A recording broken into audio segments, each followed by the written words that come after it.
இந்த ஹதீஸுக்கு மௌலானா ஜக்கரியா ரஹ்மத்துல்லாஹி அலைஹி புகாரியுடைய விரிவுரையில் எழுதுறாங்க, சொர்க்கம்னா என்ன?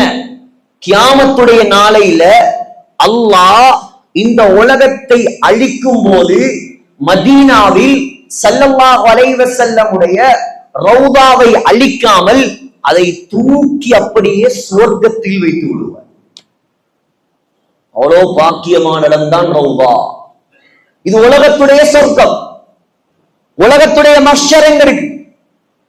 பலஸ்தீன், சிரியா, ஜோர்டான், லெபனான், இந்த 4 நாட்டுக்கும் ஸல்லல்லாஹு அலைஹி வஸல்லமுடைய காலத்தில் பெயர் ஷாம் தேசம்.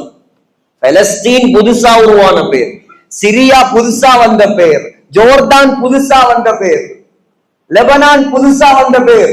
பழைய பேர் என்ன? சவுதி. எப்போ வந்த பேர்? நபி அவங்கள காலத்துல சவுதி இருந்துச்சா? கட்டார் இருந்துச்சா? துபாய் இருந்துச்சா? அபுதாபி இருந்துச்சா? எல்லாம் இந்த யூதன் முஸ்லிம் நாடுகளை துண்டு துண்டாக பிரித்து விட்டு அவன் வைத்த பெயர். சவுதுங்கிறது ஒரு அரச பரம்பரையுடைய பேர். நல்ல அரச பரம்பரையாய் பாண்டுகிட்டு இருக்கு. வினா போன ஒரு அரச பரம்பரை ஆளு. அதுடைய பெயர் தான் சவுதியா. அல் மம்லகத்துல் அரபியத்து சவுதியா இப்ப மாறி இருக்கு. ஸல்லல்லாஹு அலைஹி வஸல்லமுடைய காலத்தில் சவுதி, துபாய், கட்டார் எல்லாத்துக்கும் சேர்ந்த ஒரு பெயர் ஜஸீரத்துல் அரப், அரேபிய தீபகற்பம்.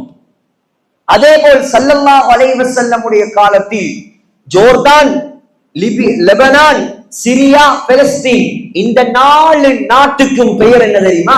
ஷாம் தேசம்.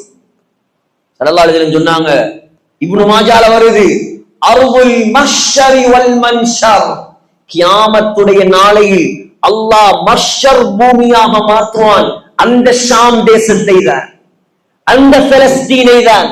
சொன்னார்கள் ஸல்லல்லாஹு அலைஹி வஸல்லம், ககிர்சத்தின் நகி ஐ பைதா அஃப்ரா. எப்படி தெரியுமா? அந்த பூமியுடைய நிறத்தை அல்லாஹ் வெள்ளையும் சிவப்பும் கலந்த நிறமாக அல்லாஹ் மாற்றுவான். அல்லாஹ் சொல்றான், கட்டடம் இருக்காது, மேடு இருக்காது, பள்ளம் இருக்காது, உயர்வு இருக்காது, தாழ்வு இருக்காது.